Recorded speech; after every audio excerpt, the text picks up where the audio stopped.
Hello guys, this is Low Tech Gaming. So this video is going to mainly cover the T12. I can't pronounce it. I'm not going to try. Tankette. So it is the colonial specialized. I mean, technically, it is a replacement for the armored car, according to the lore, essentially. So what they did, the colonials decided to take a armored car, get rid of the wheels, give it tracks, give it a 50 caliber machine gun, and give it tank armor. So and to be honest, it was the best choice they could ever make. So I'm surprised the Wardens didn't think of the same thing. I guess the engineers still have some work cut out for them, I guess. So I don't know, but no. So it's like the Tankette itself is. It is interesting. So let me go over the various tests that I conducted. I spent a good, I think about like 20-30 minutes or so. Actually, I think I spent almost like to be honest, 2 to 3 hours on the server just testing various things.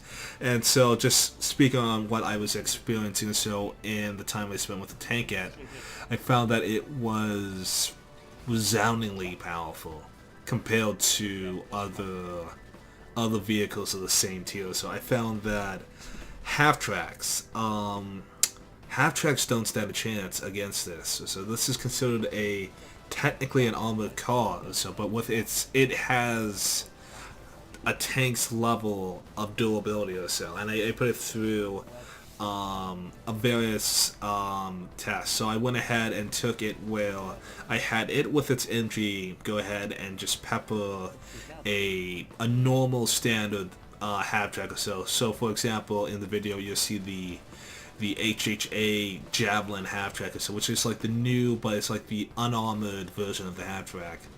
And in that test, I was able to disable the half track with 2.5 max or so, which is pretty good. And then I went ahead and tested it against the HHB Hoplite armored half track.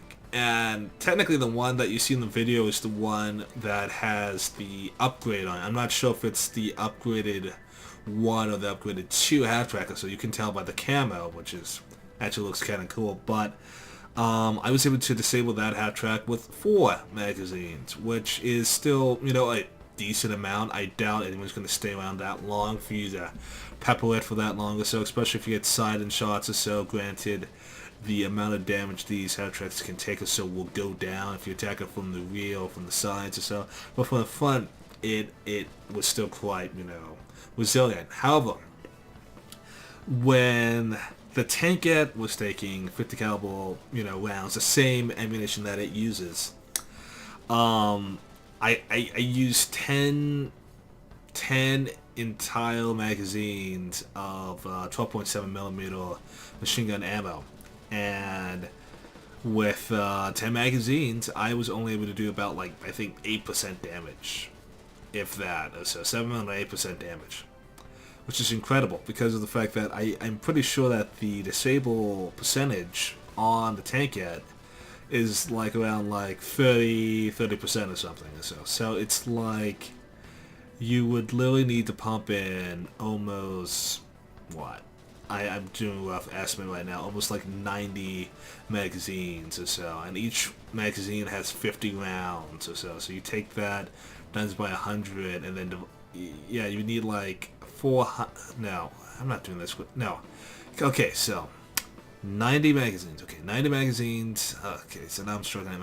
90 magazines times by 10. Okay, so you have 9. Okay, so it'll be 450 rounds in total to disable, potentially disable and destroy a Tankette, essentially. So, which is incredible. So it literally has massive amounts of durability. The small arms file. So the only thing that can reasonably take it out in the test that I conducted is simply just either sticky bombs, RPGs, 40mm, 68mm, or 75mm tank shells. So, but even then, there is a potential for 40 millimeter and RPG shells to actually just ricochet completely off. So there is that possibility. So it's slim.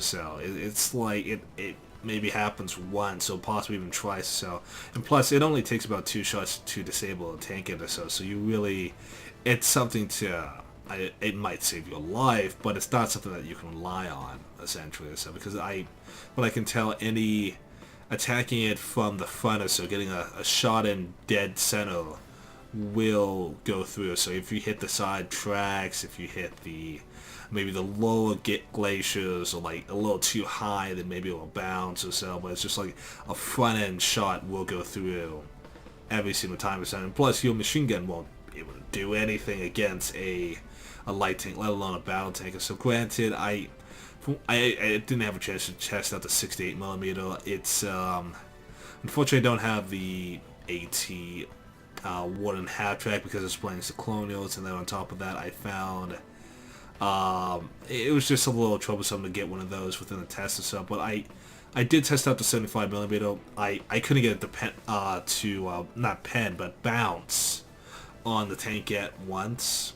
So definitely battle tank is just going to go ahead and 1-shot disable, 2-shot destroy a Tankette or so. And in my consideration or so, any vehicle that is disabled, that can't be instantly repaired, is basically dead to rights or so, as long as the enemy is still putting pressure on it. So that is the thing. So in my conclusion on the Tankette itself, I find that the Tankette is the number one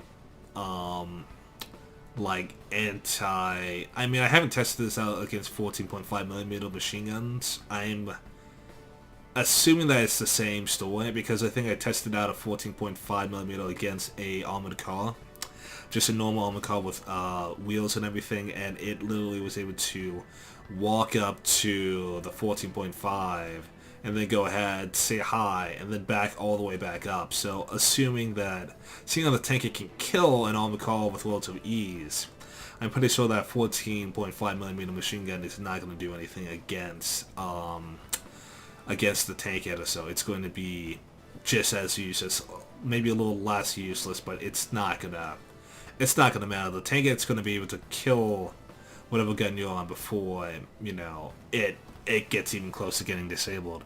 So in my honest opinion, so the Tankette is probably the best like machine gun primary machine gun wielding vehicle in the game essentially. So it can take on half tracks. So I didn't have the chance to test out against maybe a Warden AT half track or so. I'm assuming that it'll just come down to how many ricochets it gets or so.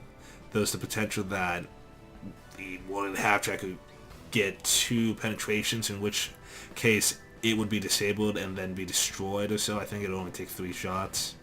And I doubt that even with the slow reload rate of the Warden AT half track, it wouldn't be able to get at least like 4 or 5 shots in before it would be disabled inevitably, because I think it would only take about maybe at the most 3 or maybe 4 magazines or so. So I'm like, it would probably definitely win if it got some lucky ricochets or so, or maybe some shenanigans. It could probably pull off a victory or so. But other than the Warden AT half track, every other MG wielding vehicle, so from the armored half tracks that both the Clorios and the Warden have, all the way down to the ACs or so, it will beat every single one of them in a head-on fight or so. Granted, I did notice that it did have slow traverse speed. So potentially, if you go ahead and flank it, then maybe you might be able to get on the sides and then test to see if you could possibly kill the gunners or the drivers or so. No, you can still gas them, I guess, or so, but I'm not entirely sure if you can directly hit the crew, because it seems like they're completely surrounded by armor. So it doesn't seem like, because I know that with I think I tested this on the private dev server that we had like a week ago, and and it was confirmed that you could still, in a one-on-one fight between the half-track and the Tankette on that server, so even though the damage model on the half-track was different, essentially, so you could still kill the gunner on the half-track, so rendering it, making it impossible for it to defend itself or so. While this isn't the case for the Tankette at all, from what I can tell, so in any situation, I guess it would just come down to maneuverability. I know that the half-tracks are a little bit more maneuverable, so that maybe they can flank around. ACs have a turret, so they can probably get some side shots in or so. I know that maybe an AT gun or so, it would depend on who sees who first, but I'm like, in a straight-on fight, all these MG-wielding vehicles are going to get destroyed by the Tankette, from what I can tell, which is very interesting. So definitely it should be interesting to see how they're employed in game. So I know that most ACs don't really need to turn the turrets around to engage the enemy, so in most situations they move up to the enemy and engage. So I don't think it not having a turn is going to be too much of a disadvantage in most engagements, unless they're in like completely open fields and the enemy has a good amount of initiative and information on where they can actually maneuver and whatnot. And so, but I'm thinking a squadron of Tankettes will absolutely destroy entire squadron of other vehicles or so. So it should be interesting to see, I guess. So I guess that's the conclusion. So the Tankette itself, like, I thought that it was going to be like just a AC with like maybe more armor or something, or so, just, I don't know, something with more health, but it turns out that it is actually quite a fearsome foe to go up against, so it's something that should not be taken lightly by any circumstance. Anyway, I hope you guys enjoyed the video, so I hope to get some more out of some of the findings they have with the Devbranch or so before the update comes out. Stay tuned, please like and subscribe, and I will catch you guys next time.